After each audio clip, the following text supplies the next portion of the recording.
Vamos a hablar hoy de pecados pasivos. O sea, aquellas cosas que yo debo hacer y no las hago. Y eso se constituye en pecado. Santiago 4:17. Dice así la palabra del Señor: y al que sabe hacer lo bueno y no lo hace, le es pecado. A ver, leámoslo todos al unísono. Y al que sabe, amén, gracias a Dios. Siéntense, por favor. La enseñanza pues de esta noche se llama el pecado pasivo. Amén. Hay cosas que Dios hace y hay otras que las debemos hacer nosotros. Ejemplo, cuando el Señor iba a resucitar a Lázaro, los mandó a ellos a mover la piedra. En otras palabras, Él nos participa. Yo lo resucito, pero ustedes corran la piedra.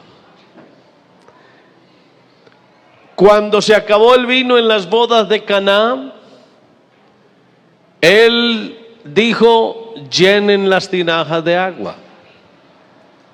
Ellos las llenaron y Él transformó el agua en vino. Al que había nacido ciego, Él escupió y con la tierra hizo lodo, le untó en los ojos, le echó en las cuencas de los ojos y luego le dijo: ve a lavarte. Y él fue y se lavó y regresó viendo. A un hombre una vez le dijo: tus pecados te son perdonados. Y luego de decirle eso también lo sanó: levántate, toma tu lecho y anda. Pero antes de que el Señor hiciera eso, ¿qué hicieron ellos? Abrieron un roto en el techo y por ahí bajaron al paralítico. Así que ellos lo traen y Él lo sana y lo salva. David, cuando David se fue a enfrentar a Goliat, David sabía que Dios le iba a dar la victoria. Pero con todo y eso, a David le tocó ir al arroyo, traer las piedras y tirar la piedra. Así que, hermanos, el asunto es así: Dios hace algo y yo hago otra cosa. No se puede dejar que Dios lo haga todo. Entonces existe pues una diferencia entre lo que es el pecado activo y lo que es el pecado pasivo. A veces nosotros reconocemos fácilmente el pecado activo, pero no nos percatamos del pecado pasivo. Y la Biblia no solo considera pecado los actos inicuos del hombre, pues también el hombre omite cosas que a la larga se pueden convertir en pecado. A veces los hombres nos quedamos totalmente quietos. Cuando digo hombres me refiero a los cristianos, a los creyentes. A veces nos volvemos pasivos, muy pasivos. Y esa pasividad tiene dos aspectos. A veces se pierde el dominio propio, el cristiano pierde su dominio propio, y eso significa que ya no puede controlar su ser total o parcialmente. Y en otras ocasiones pierde la libertad, y eso denota imposibilidad también de tomar decisiones. Decisiones que deben coincidir con la voluntad de Dios.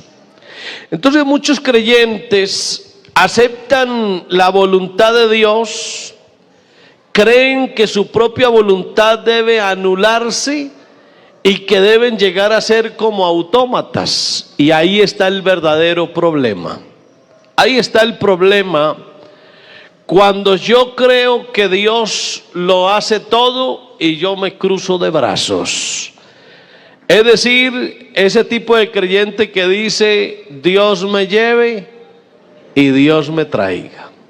Y lo que Dios haga está bien, porque yo no voy a mover un solo dedo.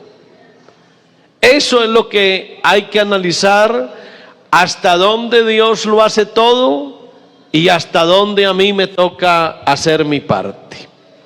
Algunos se imaginan que ser sumiso a Dios es dejar de usar la voluntad propia y dejar de usar lo que uno es. Y eso no puede ser así. Nosotros seguimos siendo personas, seguimos teniendo voluntad, seguimos teniendo libre albedrío. Y el cristiano, aunque esté en Dios, metido en Dios, pero el cristiano tiene que seguir escogiendo, seguir decidiendo, seguir usando su propia voluntad para actuar. Y a veces el creyente ya no escoge, ya no decide, ya no usa su voluntad. O sea, se volvió como una máquina, un robot que es lo que Dios haga. Y a veces esa persona cree que eso es de victoria, porque anteriormente su voluntad estaba en contra de las cosas de Dios, y ahora de repente llegó a ser tan sumiso que ya no mueve un solo dedo. No mueve un solo dedo. Y esa no es la idea, hermano.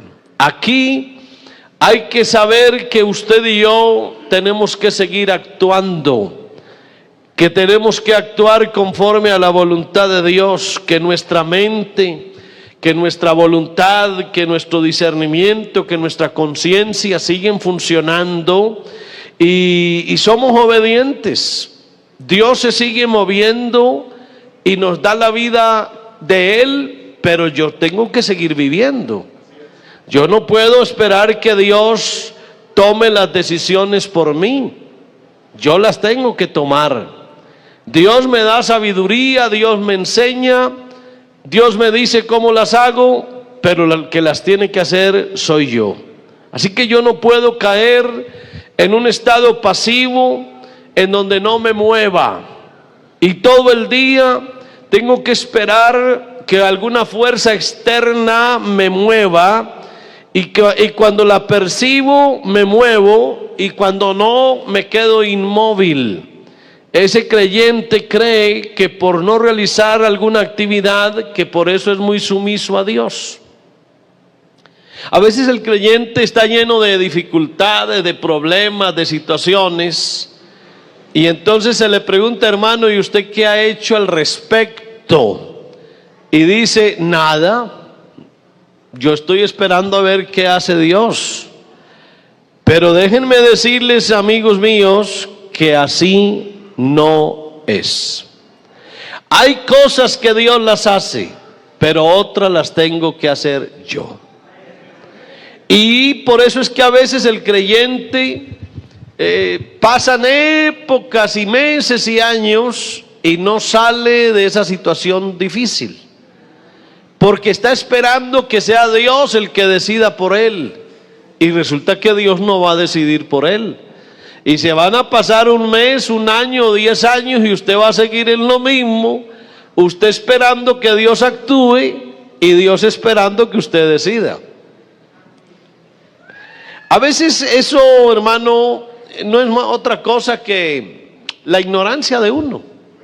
Uno es ignorante en muchos aspectos, y uno a veces no sabe que esa pasividad de uno no le sirve a Dios para nada. Pues uno sí tiene que ser sumiso a Dios, pero uno tiene que conocer a Dios y entender a Dios y escuchar a Dios para ver cómo es que uno tiene que llevar la vida. Entonces Dios me pide a mí que ejerza yo mi propia voluntad para que yo trabaje con Él. Acuérdense, está la voluntad de Dios y está la voluntad mía. Y esas dos voluntades tienen que fusionarse, pero ahí está mi voluntad. Mi voluntad son mis decisiones. Hay un texto por allá que dice: el que quiera hacer la voluntad de Dios conocerá. Es decir, le pone uno acción a la voluntad de Dios. Y luego dice: pedid lo que queráis y os será hecho. Quiere decir, hermano, que aunque Dios sabe lo que uno necesita, pero uno también tiene que pedirlo. Ejemplo, el Espíritu Santo, pues Dios nos da el Espíritu Santo, pero igual hay que hacer la parte de nosotros, y es pedirlo.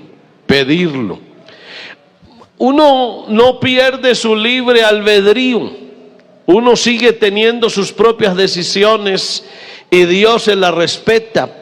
Dios nunca viola la libertad de los individuos.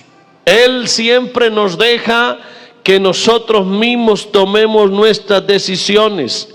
Ahora, Dios sí quiere que nosotros nos sujetemos a Él, pero Él no va en ninguna manera a anular nuestra personalidad. Yo sigo siendo como soy. Lo que pasa es que la vida mía y mi conducta y mis decisiones, yo tengo que tratar de mantenerlas sujetas a Dios y vivir como Dios manda, pero el que decide soy yo. Entonces Dios no quiere que el hombre lo siga a Él como si fuera una máquina. Usted no es una máquina. Y Él, escuche esto, hermano, Dios nunca tomará decisiones por usted. Nunca. Dios a usted le dice qué hace, pero el que lo hace es usted. Amén. Ejemplo, Dios a usted no le dice cásese o no se case. Es más, Dios no se casa por usted, pero Él sí le dice a usted si se va a casar, cómo lo debe hacer, y si no se va a casar, cómo lo debe hacer. El que tiene que decidir es usted. Amén. Entonces Él no se complace en forzar al hombre ni siquiera a que le sea fiel a Él. Él abre las puertas, da promesas, habla de lo importante que es serle fiel a Él, pero Él no obliga a nadie a serle fiel a Él. Al contrario, Él un día le dijo a los que lo oían, le dijo: ¿queréis acaso iros vosotros también? Entonces Dios a nadie obliga a ser fiel. Le habla de lo importante que es ser fiel, pero Dios no obliga a nadie. Dios no obliga a nadie a ir al cielo. A nadie. Es más, tanto Dios como Satanás requieren la aprobación de la voluntad del hombre para poder actuar en él. Ni Dios a usted lo obliga, ni Satanás a usted tampoco lo puede obligar. Mientras usted sea una persona regenerada y llena del Espíritu de Dios, Satanás a usted no lo va a obligar a hacer nada. Eso es porque usted quiere hacerlo, y porque usted le abre el corazón a Satanás y entra y lo destruye. Pero Satanás no puede afectarlo a usted a menos que usted se lo permita. Cuando uno ve la destrucción de un cristiano y uno ve que es el diablo el que lo tiene de esa forma, es el cristiano el que abrió la puerta, el que dejó que el diablo entrara y le dañara la vida. Amén. Que el diablo le dañara el hogar, por ejemplo. Ahora, Dios tampoco le cierra la puerta al diablo. El que la tiene que cerrar es usted. El que tiene que estar atento es usted. Amén. Así que olvídese, hermano, que es que no, Dios me lleve y Dios me traiga. No, señor, usted no se desaparece. Usted está ahí para velar por la misma vida suya, porque Dios no va a reemplazar la voluntad de Él por la suya. No, va a ser la voluntad de Él y la suya. Y el hombre debe ser responsable de lo que haga. Acuérdese de eso. Usted con sus actos, sus acciones, no le eche la culpa al diablo. Y mucho menos le deje las cosas a Dios. Hay que responder por lo que uno hace. Dios desea que el hombre sea independiente, que sea libre, que sea dueño de sí mismo. Y eso de una manera consciente. Por eso uno de los aspectos del fruto del Espíritu es el dominio propio. Entonces Dios a mí no me va a dominar.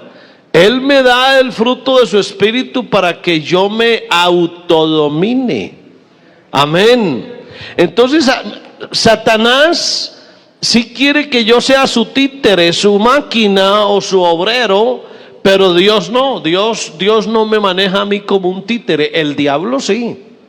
Cuando una persona, un hijo de Dios, le abre la puerta al diablo, el diablo lo convierte en un títere, en una máquina, en un obrero, y se apodera de su voluntad. Pero es cuando ya el cristiano le abrió la puerta. Pero Dios no, hermano. Dios pone el Espíritu de Él en nuestro espíritu y nos dice y nos marca el camino. Amén. Entonces la personalidad no se pierde para nada. El Espíritu Santo nunca se apodera de ninguna parte del cuerpo del hombre, ni lo usa tampoco para su propósito. Por ejemplo, cuando uno mira el caso del apóstol Pablo, la Biblia cuenta que cuando Pablo recibió la visión del cielo, él no perdió el control. Él podía controlarse, él podía seguir hablando de su propia cuenta. Cuando Pedro vio la visión, su mente también estaba despejada y podía controlarse. Cuando Juan vio la visión, tuvo dominio propio y por eso pudo escribir el libro de Apocalipsis. Eso significa, hermano, que así yo esté en un éxtasis con Dios, en un momento maravilloso con Dios, pero yo no pierdo mi conciencia. Amén.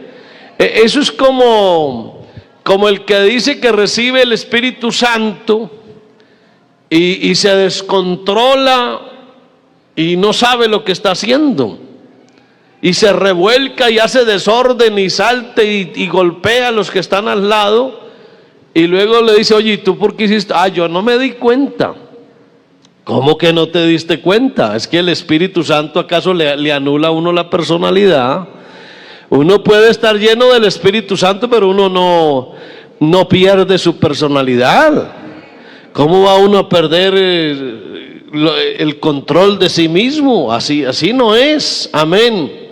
Entonces vamos a mirar, hermano, algunos conceptos que a veces se tiene y uno lo argumenta y dice, no, es que por eso es que yo no hago nada, yo no muevo un dedo, yo dejo que Dios lo haga todo. No, Señor. Hay algunos que dicen, es que como yo morí con Cristo, ¿sí? Y citan el texto lindísimo: con Cristo estoy juntamente crucificado, y ya no vivo yo, mas vive Cristo en mí. Lo que pasa es que se les olvida terminar el versículo. Y todo lo que vivo en la carne, ¿sí? Lo que ahora vivo en la carne, lo vivo en la fe del Hijo de Dios. Entonces mire usted que hay ahí dos cosas. Es cierto que yo morí en Cristo, amén, con Cristo estoy crucificado, pero luego dice, pero lo que vivo, lo vivo en la carne. Entonces, hermano, aquí no es que hay que pensar que uno no debe tener más sentimientos o anular la personalidad o eliminar los deseos, los intereses, las preferencias. No, uno aunque esté muerto con Cristo, pero yo sigo teniendo mis intereses, mis deseos, yo sigo teniendo mis preferencias. Y cada vez que alguien siente un deseo, una carencia, una necesidad, un interés, otro sentimiento, lo anulan. Y tampoco puede ser así. Usted no puede dejar de ser humano. No se le olvide que usted es humano. Amén. Usted sigue siendo humano. Usted no es un ángel por allá raro. No, usted sigue siendo humano con todas sus necesidades, sus deseos, sus anhelos, sus intereses. Todo eso hay que tenerlo. Amén. Entonces hay que tener en cuenta eso, que no es que yo tengo la cruz encima. Sí, perfecto. Pero la cruz no anula ni aniquila al yo. Ahí sigue estando el yo. Yo sigo estando ahí. Lo que pasa es que ya mi ego, mi personalidad se sujetan a Dios, pero Él siempre va a estar ahí. Así que la vida cristiana requiere que nos neguemos diariamente a la vida natural y que tengamos una vida espiritual de Dios, pero sin dejar de ser nosotros. O sea, a lo que usted y yo tenemos que darle muerte es a esa vida natural, a esa vida animal. Amén, a esa vida donde nos rigen nuestros sentimientos. A mí no me pueden regir mis sentimientos, pero que los tengo, los tengo. A mí no me rigen mis deseos, pero que los tengo, los tengo. Usted lo que no puede es tapar el sol con un dedo y creer que usted ya no tiene nada de eso. Usted sigue teniendo todo eso. Así que hay que recordar que lo que se conoce comúnmente como morir al yo es morir a esa vida desconectada de Dios. Pero déjeme decirle, y trato de ser claro, usted tiene que seguir siendo humano, pero aferrado de la mano de Dios. Amén. Usted es humano y aferrado de la mano de Dios. Hay otro texto en Filipenses 2:13, que dice: porque es Dios el que en vosotros hace el querer como el hacer por su buena voluntad. Él es el que produce. Oiga este texto, y ese es el que algunos usan para decir: no, es que yo no hago mi voluntad, yo ya no tengo voluntad porque Dios es el que me la produce.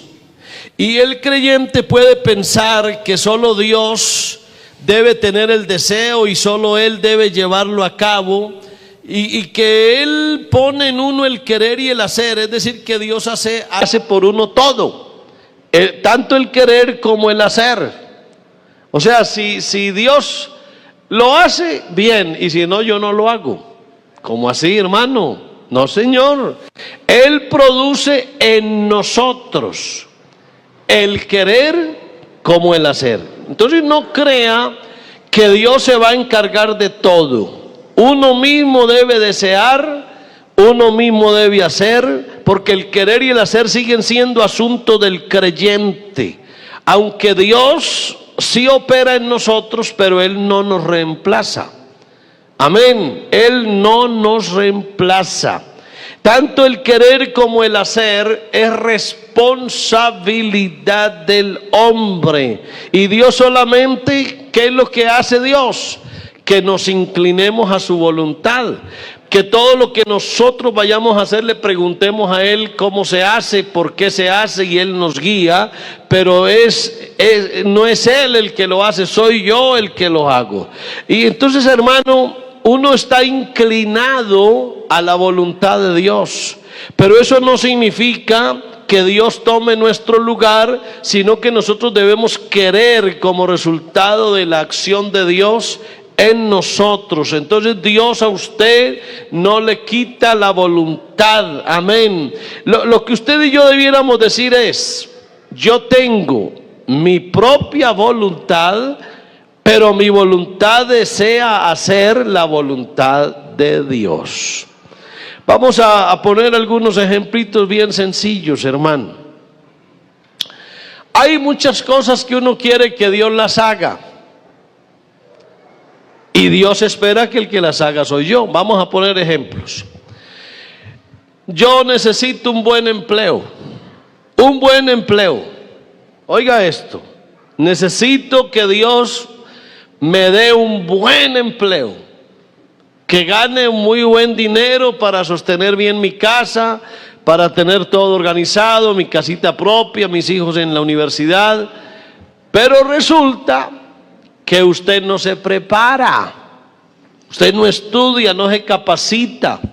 No se mete a progresar en la vida. En la empresa le dan oportunidad de estudiar y no lo hace. Pierde su juventud, pierde la adolescencia. Y luego está esperando que Dios le dé un trabajo de una alta gerencia. Ni modo, ni modo. Este otro caso. Dios quiere que tengamos una buena salud. ¿Sí o no? Una buena salud. ¿O usted cree que Dios quiere vernos a todos enfermos? Pero resulta que usted no sabe comer y se alimenta supremamente mal. La comida suya es grasas, harinas y dulce por montones. Pero que usted es consagrado a Dios, usted es una maravilla. Usted es súper consagrado a Dios, pero mantiene enfermo. Y usted puede pelarse las rodillas para mantenerse sano y Dios no lo sana. Porque el que tiene que cuidarse es usted. Así es de sencillo. Dios nos enseña y si usted no obedece, usted paga las consecuencias. Entonces mire que hay cosas que Dios las hace y las otras las hago yo. A ver, hablemos un poquito de vida matrimonial. Vida matrimonial. ¿Quiere usted nunca llegar al divorcio? Claro, eso es lo que Dios quiere. Dios aborrece el divorcio. Y Dios no quiere que nuestros matrimonios se acaben. Pero el que tiene que ser buen marido es usted, no Dios. La que tiene que ser buena mujer es usted, no Dios. El que tiene que vivir cuidándose de no caer en adulterio es usted, no Dios. Entonces, el cristiano se descuida, cae en adulterio, se le destruye el hogar, viene el divorcio y aquí uno arrodillado, Señor, ¿qué Señor qué? ¿Qué le digo yo al Señor? Imagínese el cristiano en adulterio, dañando su hogar, destruyendo la vida, destruyendo su familia y clamándole a Dios aquí. Eso ahí no hay nada que clamar. Ahí lo que hay que hacer es arrepentirse y vivir como Dios manda para que las cosas funcionen bien. Entonces, hermanos, las cosas son como son. Amén. Las cosas son como son. Ahora, con respecto al Espíritu Santo, hay creyentes que han caído en una pasividad porque desconocen la obra del Espíritu. Algunos dicen, no, es que el Señor dijo, quedaos en Jerusalén hasta que seáis investidos de poder desde lo alto. Y sí, y se quedan así, mirando para el cielo, porque el Señor le dijo, quédense en Jerusalén, esperen la promesa del Padre. Pero eso se lo dijo fue a esa iglesia primitiva allá. Pero ahora usted tiene que meterse con Dios. Y ya el asunto no es esperar, sino recibir. Amén. Ya las cosas son diferentes, hermano. ¿Usted qué hace, hermano, para recibir el Espíritu Santo? Esperar. No, Señor, es recibir. Es meterse en oración, es meterse en clamor, es humillarse delante de Dios, es hacer la parte suya y Dios hace la otra. Ah, no, es que el Espíritu Santo es mi amo, mi amo. Y como Él es mi amo, entonces yo espero que Él piense por mí, que Él sienta a través de mis emociones. Yo espero que Dios decida por mí. ¿Cómo así, hermano, que Dios va a decidir por usted? No, ya la decisión ya está tomada. Él desea que el hombre y Él hagamos una sociedad. Y en la sociedad las partes trabajan y cada una hace lo que le toca hacer. Entonces no vaya a creer que Dios lo corre a usted para Él poder tomar las acciones pertinentes, porque el creyente tiene el poder de apagar la acción del Espíritu. Eso lo puede hacer el creyente, apaga el Espíritu. Y el Espíritu Santo tampoco lo va a gobernar a uno, hermano, a la fuerza. Por ejemplo, para que el hombre hable, el hombre debe usar su propia boca. Para que el hombre se desplace, tiene que mover los pies. Para que el hombre trabaje, tiene que usar sus propias manos. Si yo, no, es que yo estoy esperando un milagro. Milagro, muévase, hermano. Muévase. ¿Cómo así que un milagro? Pues que haga Dios el milagro, pero usted se está moviendo. Yo, hermano, no, es que yo tengo fe. Yo tengo fe que el Señor, joven fui, envejecido y no he visto justo desamparado ni su descendencia que mendigue pan. Y entonces me dan las 9 de la mañana y yo volteándome para el rincón y en la cocina no hay una panela para hacer chocolate. ¿Y qué hubo, hermano? ¿Qué pasa? No, hermano, aquí volteado para el rincón esperando el milagro. ¿Cómo así? No, señor, así no es. Levántese a buscar trabajo, hay que ir a hacer algo, hermano, y Dios provee, pero Dios bendice el esfuerzo, Dios bendice lo que usted tiene que hacer, lo que usted haga. Él bendice la obra de tus manos. Amén. Amén. No, hermano, Dios sabrá qué hace conmigo. ¿Sí? ¿Cómo así? No, señor. Usted es el que sabe qué tiene que hacer con usted mismo. Amén. La muchacha, ojo, las muchachas que necesitan novio, va para ellas.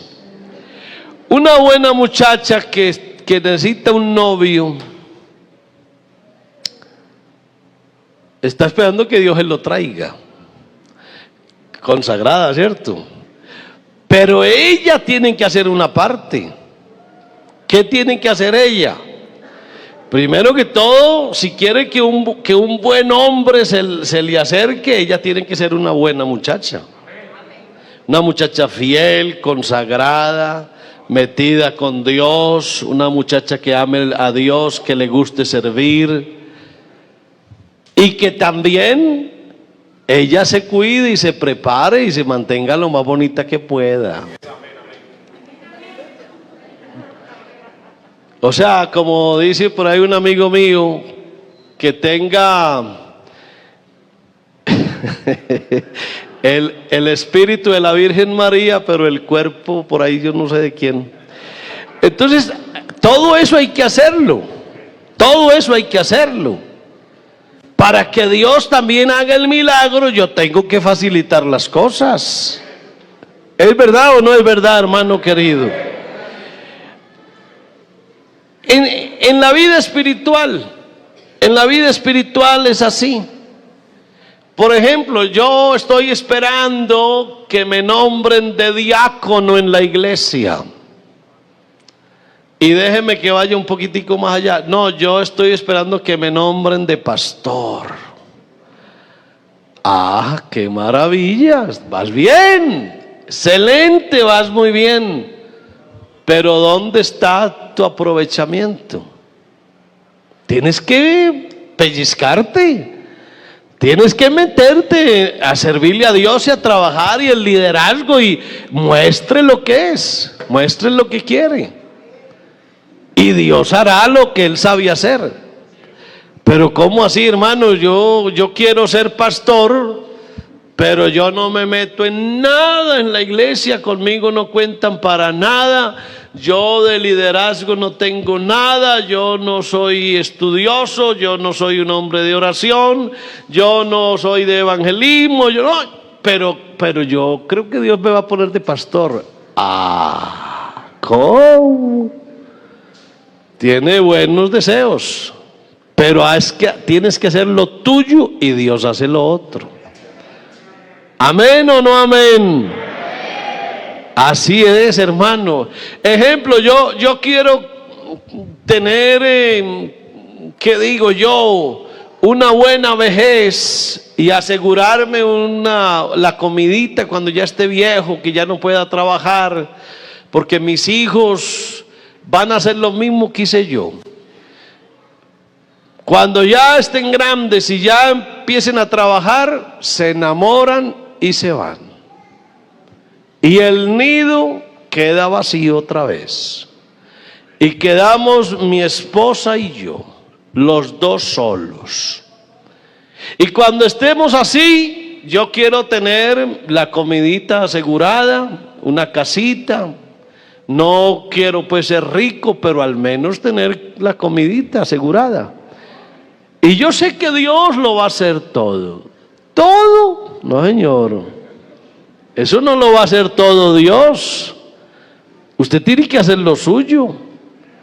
Ahora que usted está trabajando, que está produciendo, que está ganando algún dinero, asegure eso. Dios le está dando desde ya para que cuando llegue la vejez usted tenga sus ahorritos. No, despilfarremos y démonos lujo que Dios proveerá. Dios proveerá, le está proveyendo ya. Y si no aprovecha ya, el chorrito se corta. Y ya usted, ¿qué va a hacer? Se va a lamentar. Ay, Señor, me vas a dejar morir de hambre. No, yo te di mucho. No aprovechaste. No aprovechaste. Yo hice lo mío, tú no hiciste lo tuyo. Ay, hermano querido. A veces nosotros, por ejemplo, el predicador, vea, el predicador que le toca predicar y no estudia, y se viene y se para aquí y ni se le entiende lo que dice, ni nadie le entiende, ni él le entiende, ni nada, y se para y dice, ¿y qué predicó este caballero, esta señora? Nada. ¿Por qué? Porque vino aquí y se aferró a un texto que dice por allá: no sois vosotros los que habláis, sino el Espíritu de vuestro Padre que habla en vosotros. Entonces leyó eso y dijo: no, yo con eso tengo. Con eso tengo. No sabe que ese texto es para otra ocasión. Eso se lo dijo Dios, fue en otra situación, cuando el cristiano era perseguido y Dios le dio promesas. Pero que usted para predicar tiene que estudiar. No lo ponga en duda. No lo ponga en duda. Esto, hermano, no es... No, yo me paro allá y la Biblia dice: abre tu boca que yo la llenaré. Crea eso, créalo. No, es que el Espíritu Santo me recordará todas las cosas, pero es que el Espíritu Santo le recuerda a uno es lo que uno estudió, lo que uno leyó, en lo que uno se capacitó. Y uno viene aquí, y Dios lo respalda, pero si usted hizo lo suyo. Ay, querido hermano mío, hay que prestarle atención a eso. Hay otros que hoy leen ese texto de Isaías 30:21, que es muy bonito.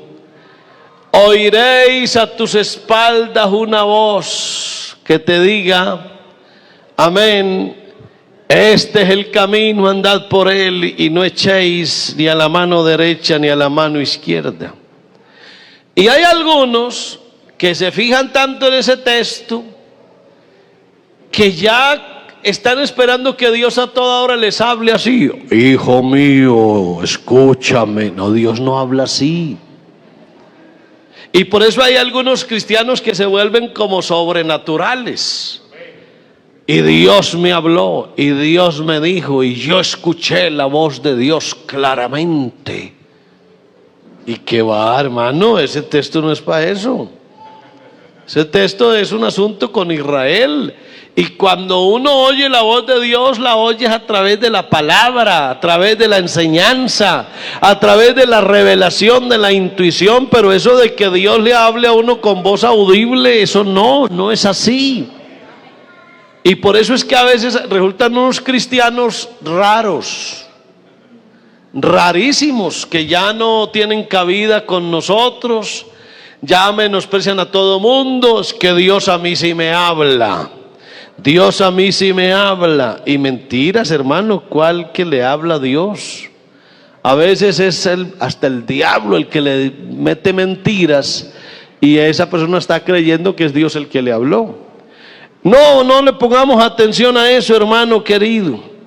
En el amor, hay un texto en Romanos 5:5, que dice: el amor de Dios ha sido derramado en nuestros corazones mediante el Espíritu, amén, que nos fue dado.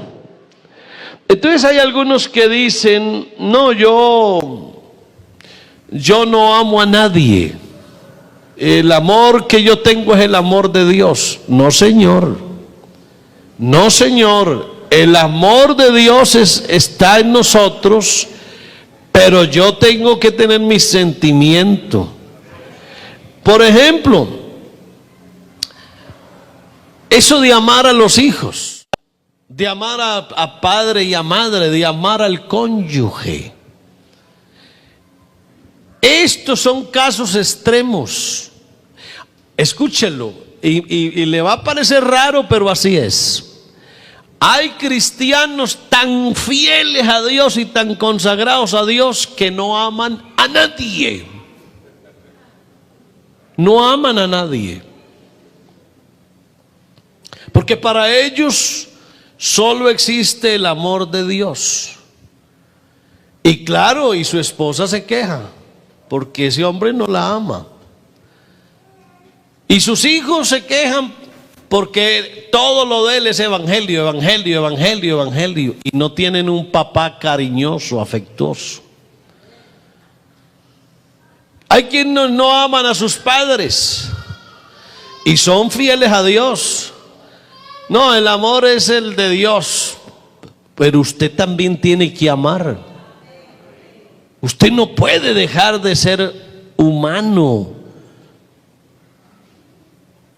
Usted no puede dejar de tener ese amor conyugal. Voy a decir algo, hermano, y no quiero pues como entrar a meterme en la vida privada de la gente.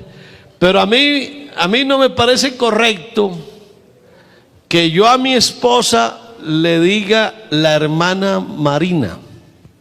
Hermana. Pues sí, ella es hermana mía, pero es que ella es mi esposa. Yo a ella le puedo decir amor. Ella es mi amor. Pero ¿no han notado ustedes que hay hermanos en la iglesia que hasta la esposa le dicen hermana? O sea, es como como una cosa reverencial. Y uno dirá, no, ya me meto en un problema así. Ya los casados me entienden, ¿no? ¿Cómo será de horrible esa relación? Pues que ustedes son esposos y tienen es que amarse como esposos. No, yo a mi esposo no soy capaz de decirle mi amor, yo le digo hermano. ¿Hermano? Pues le ocurre. No, sí es, hermano, pero ya no es. Es otra cosa muy distinta. Porque uno no puede dejar eso. Amén. Uno no puede dejar de ser humano. Ahora, con respecto a la humildad, escuche esto otro. Hay un texto en 2 Corintios 10:12. Vamos a mirar ese texto. Porque hay gente tan fiel a Dios y tan temerosa a Dios que ya ellos ni siquiera existen para sí mismos. Mire, Pablo dijo, porque no nos atrevemos a contarnos ni a compararnos con algunos que se alaban a sí mismos, pero ellos midiéndose a sí mismos por sí mismos y comparándose consigo mismos no son juiciosos. Pero aquí la palabra es, no nos atrevemos a contarnos. En otras cosas, soy tan humilde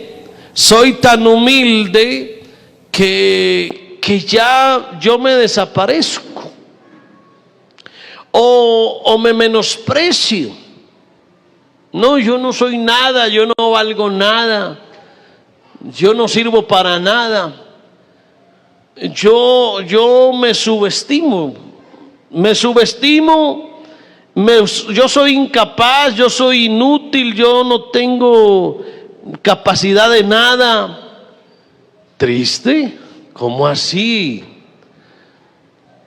¿Cómo así? A ver, voy a hablarle a las mujeres. Escúchenme pues, mujeres, y enseguida también le hablo a los hombres. Hay mujeres cristianas que porque son tan fieles a Dios se dejan volver feas. Suspiren hondo, hondo suspiren. Y creen que volverse feas, eso es santidad. ¿Cómo se les ocurre? No, es que como yo soy santa, yo no puedo ser bonita. ¿Cómo que no? ¿Cómo que no?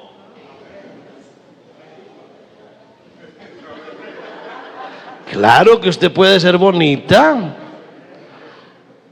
Es que una cosa es la febura, la dejadez, y otra cosa es la santidad. Y voy a darles más duro, pues, si me permiten, perdónenme, muchachas. Hay esposos que se echan a perder porque su mujer es tan fiel a Dios que se quiso volver fea. No le presta atención a su cuerpo, no se organiza, no se pone bonita para su esposo, porque ella cree que ponerse bonita eso es pecado. No es así. No es así. Si oyen los amenes tan profundos, qué gritería, están que reciben.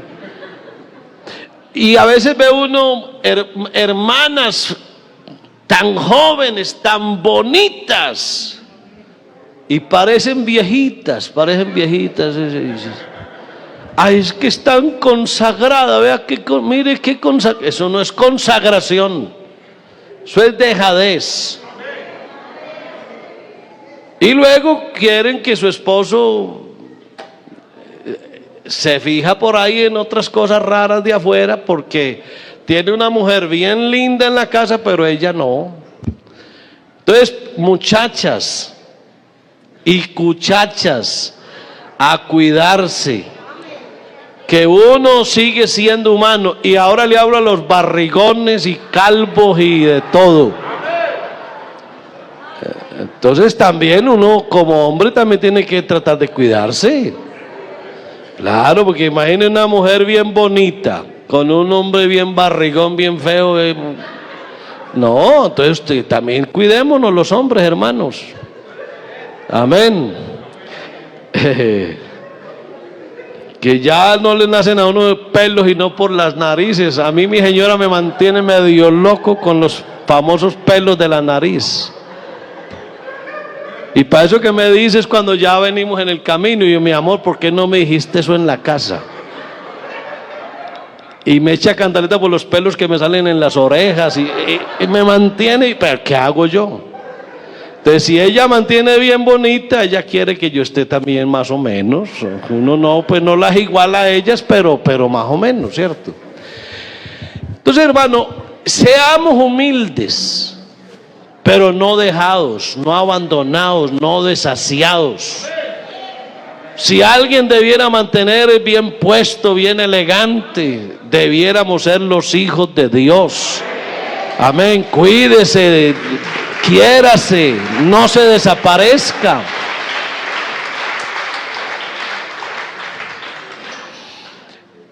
El Señor nos manda a que nos sujetemos a Él, a que nos humillemos a Él. Amén. Y escúcheme, y muchas veces esa pasividad de uno, eso es un arma del diablo. La pasividad de uno es un arma del diablo. Porque con esa pasividad, ahí es donde uno le da lugar al diablo. ¿Sí? Deja que el diablo entre a actuar y ahí es donde destruye muchas vidas. La Biblia dice, ni deis lugar al diablo. Pero cuando usted no hace lo que tiene que hacer, le da lugar al diablo. Y la Biblia dice, resistid al diablo. O sea que la voluntad del diablo es como maniatarle a usted las manos. Y usted maniatado no se mueve, no hace lo que tiene que hacer. No haga eso, hermano. Acuérdese que esa voluntad del diablo siempre va a estar ahí para subyugarlo a usted. Y hay otro caso de esa famosa pasividad, y eso también hay creyentes que creen que así es. Creen que el Señor nos salvó para sufrir. Y creen que el Señor se alegra cuando nosotros somos débiles. Entonces hay cristianos que consideran el sufrimiento como una ganancia. Y bienaventurados los que lloran, y se la pasan llorando, y lloran, y lloran, y creen que la vida cristiana es eso. Creen que usted mientras más sufra, más tiene el cielo ganado. Eso no es así. El cielo no se gana porque usted sufra. Qué duro es decirlo, cuánta gente no sufre en el mundo sin Dios y se van a morir sin Dios y se van a perder. Así que el sufrimiento no salva a nadie. Uno a veces pasa por momentos de sufrimiento, pero eso no es lo que Dios quiere con uno, hermano querido. No, Dios no quiere que usted esté a toda hora sufriendo. Él quiere verlo a usted en victoria. Y cuando usted sufra, pues sepa que eso es de Dios en muchos casos, y hay otras cosas que uno las busca, pero Dios nos da siempre la victoria. Entonces no crea eso, que a veces el creyente piensa que es un mártir cuando realmente es una víctima, y a veces uno se gloría en el sufrimiento sin saber que es un ataque del enemigo. A veces pasa eso, que usted está en medio del sufrimiento y usted cree que es Dios el que le manda el sufrimiento, y usted está, entre comillas, feliz sufriendo. ¿Cómo así que feliz sufriendo? Déjeme, le pongo otro ejemplo, hermano. No, que es que la voluntad de Dios es que yo sea pobre. Y yo no estoy de acuerdo con esos hermanos que manejan buen dinero, que tienen buenos recursos, que tienen buenas empresas, que ganan mucho dinero, que viven yo no sé a dónde, porque el cielo se va a llenar de pobres. Olvídese, eso no es así. ¿Quién dijo que la pobreza le abre la puerta a usted para ir al cielo? No, señor. Si Dios a usted lo bendice económicamente, si Dios derrama bendiciones sobre usted, No se olvide de serle fiel a Dios, pero disfrute lo que Dios le da. Amén. Si usted puede, hermano, darse buenos gusticos, déselos. Amén. Vístase bien, coma bien, viva bien, pasee, tenga sus cosas. Eso sí, nunca deje de ser fiel a Dios. Pero si Dios a usted le da, hermano, recíbale todo lo que Dios le dé, pero manténgase siempre aferrado de la mano de Dios y agradecido con Él. Pero hay que disfrutar la vida. Amén, porque la pobreza no es símbolo de santidad. No, señor. No, que es que como yo soy pobre, yo soy más santo que todos. Olvídese. Eso no es así. Son dos cosas muy distintas. Hay unos muy ricos y muy fieles, y hay otros muy pobres y muy pecadores. Entonces no, y hay de todo, de todo. Pero lo que yo quiero decirle, hermano, es que Dios no cree ni le enseña a usted eso. Que usted tiene que ser sufrido, que usted tiene que ser pobre, que usted tiene que ser débil. No, ¿cómo así? Hay momentos de debilidad, claro que sí, hay momentos de debilidad. Y en esos momentos de debilidad lo que uno hace es fortalecerse en el Señor. Pero yo no me puedo pasar toda la vida siendo débil, de derrota en derrota, a toda hora llorando mi infortunio. Yo no paso del mismo ser. La vida mía no es sino de fracaso en fracaso, fracaso en fracaso. Y entonces, ¿qué es lo que Dios ha hecho contigo? Yo tengo mis momentos de debilidad, y cuando tengo mis momentos de debilidad me apoyo en Dios y aprendo a depender de Dios, y ahora mi debilidad se convierte en fortaleza. Pero no quiere decir que yo me pase toda la vida en debilidad. Amén. En otras palabras, hermanos queridos, no nos vamos a los extremos. No nos vamos a los extremos. Aquí está claro que Dios hace unas cosas y yo hago otras. Que Dios no me usurpa mi lugar. Dios no me desplaza a mí. Yo sigo estando ahí, y Él es mi maestro, Él es mi mentor, Él es mi guía. Él me dice cómo hago todas las cosas, y eso así funciona. ¿Sabe, hermano? Dios es como cuando uno tiene los niños estudiando. ¿Qué tal que el niño venga a la casa? Mami, tengo que hacer esta tarea. Papi, necesito esta tarea. Pues uno como papá o como mamá se sienta con el niño, pero no le hace la tarea.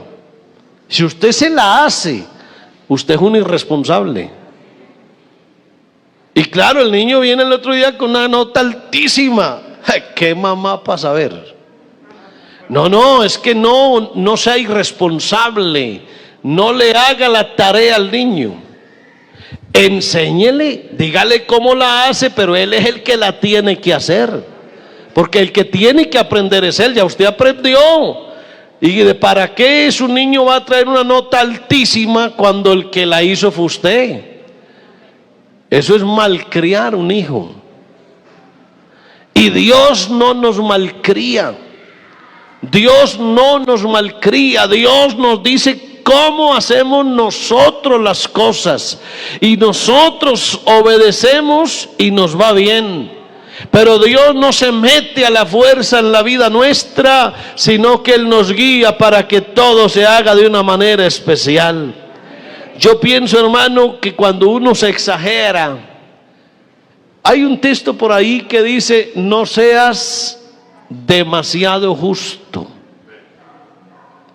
Vamos a ver si el secretario por allá pone el texto.